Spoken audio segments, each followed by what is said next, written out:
So a question that I wrestle with every single time I head up to somewhere like this, and it doesn't have to be here, anywhere. Do you head in the dark, or knowing that there's often elk in here on your way in, do you wait until legal shooting light so that you can hunt your way into the transition? That's my question. It's an excellent question. I don't have a great answer. And also my question is, what can you, like, if you think they're at feed coming to bed and you're going to the transition zone, what's your play? I mean, red light, green light, or white light, so you can actually move without making noise, but you got light pollution. You know, like where's the balance? Yeah. If we're moving in the dark, we're usually red or green. Yeah. But it's, yeah. But if you bump them in the dark, right? Yeah. There's a chance they'll settle quicker than. Probably. I would agree. Yep. And if we bump them on this side, I'm not too worried about it. These aren't the transition bulls we're targeting. Right. These are opportunistic. These are just extra opportunities. These are like bonuses in a way, you know, but I still struggle with that every time, because we've gotten into the transition zone in the dark and killed elk over there that we wouldn't have killed if we had still hunted our way in. Right. Mm-hmm. However, I snuck into here 4 years ago. Shooting light was 6:01. There's a bull standing here raking on this tree right here. I snuck into 16 yards through there, shot him here, and he died right over here. And I wouldn't have killed that bull if I was on my way to be to the transition spot in the dark. Yeah. We run into more bulls coming up in the day, barely shooting light. Yeah.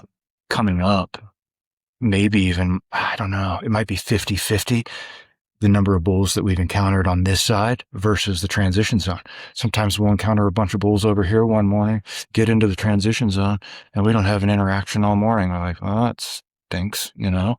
Other times it's dead quiet over here. We get over here and we call in 4 or 5 bulls in the morning, you know. Hey, if you hunt public land elk and you're tired of grinding through random seasons, I built the elk hunting series of ebooks for you. Most hunters don't struggle because they lack effort. They struggle because they lack a system. And that's exactly why I built the elk hunting ebook series as a complete progressive framework for Western elk hunters who are done guessing and ready to hunt with intention. Volume 1 is going to be Foundations and Reality. I reset your mindset and expose the assumptions that quietly wreck seasons. In Volume 2, Finding Elk and Understanding Pressure, you'll learn how elk actually move under pressure so you can anticipate instead of react. In Volume 3, Terrain, Wind, and Position, I break down how to use landscape and thermals to consistently create opportunities. In Volume 4, Calling, Silence, and Pressure, sound becomes a decision tool, not an impulse. In Volume 5, Bow Hunting Execution, we're talking about close range strategy so you can finish your encounters. And in Volume 6, Late Season and Post-Rut, we're talking about how elk shift after the rut and how to adapt when others quit. This is a system built for consistency. This isn't theory. It's a structured system to help you find elk, read country, and make confident decisions every season. Buy each volume individually or bundle them all to save 50% off at backboneunlimited.com.